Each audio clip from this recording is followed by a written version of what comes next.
Greetings. It is I, the one and only Witchfinder General of Salem, Massachusetts. Yes, it's really me. Hashtag Witchfinder. Now, some of you I have had the unfortunate pleasure of meeting on the streets of Salem, Massachusetts. But now I have my own YouTube channel. I might feature some of you in the future, but in the meantime, I'd like to do the rest of this video out of character. Okay, so that was the Witchfinder, but I'm the guy behind the Witchfinder. Yes, I am Eric, the only licensed Witchfinder, as far as I know, in the entire world, officially licensed by the city of Salem and recognized by Salem PD in honor of my good works in discovering witches. I stand out there on the street every October when there's no COVID, and I look for witches and I find them and I put them on trial right on the spot and serve up whatever punishment I feel fit. Now, this is a new YouTube channel that I'm trying out because I can't perform on the streets. I'm a street performer in Salem, and I can't perform on the streets this year because of COVID. Or if I do, it will be extremely, extremely limited and definitely in an unusual way. So that's gonna hurt.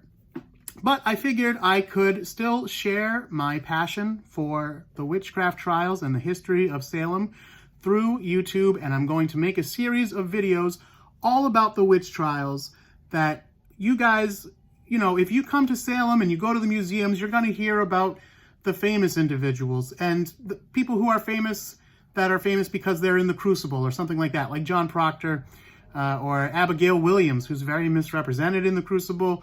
You're going to hear those stories, and it's not that I'm not going to talk about those people, because I will, but I want to tell you some of the stories you don't always get to hear. Like the Flying Witches of Andover. Nobody talks about that because it's not Salem. But did you know there were a ton of witches in Andover, Massachusetts? We're going to talk about them. We're also going to talk about the little girl who was imprisoned for being a witch. She was 5 years old and she went insane. You probably would have too if you'd seen prisons back then. Maybe visit the witch dungeon and you can get an idea of what it's like in Salem. And I also want to tell you about the only person who was ever actually caught practicing witchcraft in Salem, and yet they were not brought to trial as a witch. Very interesting story, and kind of how the whole thing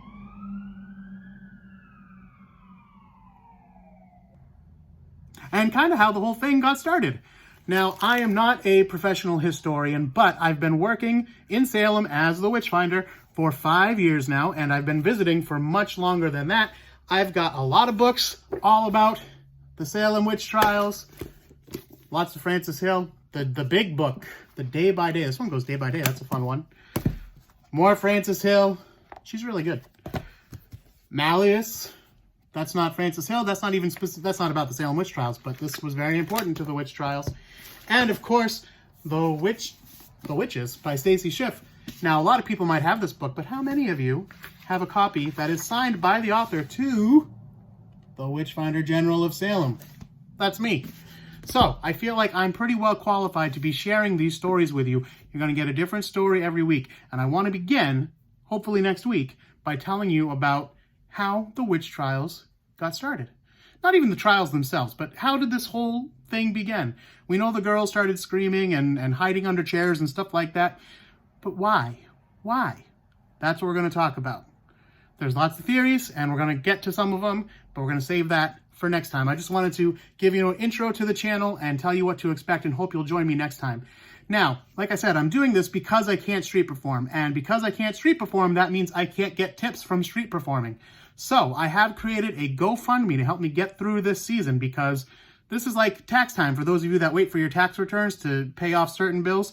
Well, my car lease is coming up, and I was kind of counting on this seasonal gig here, and it ain't happening.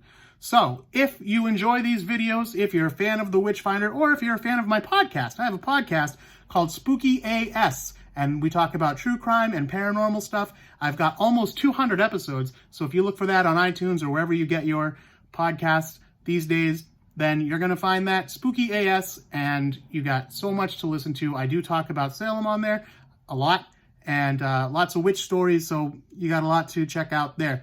But if you want to put a little something in the tip jar for me, I didn't start a Patreon just yet. I just want to get through the season. I'm not looking for crazy amounts of money, just a little something to help a brother out. Go to gofundme.com/witchfinder20 and you can give as much as you want or as little as you want. Whatever you can give would be greatly appreciated. Until next time, I usually say don't be afraid on my podcast. I don't know what to say for this.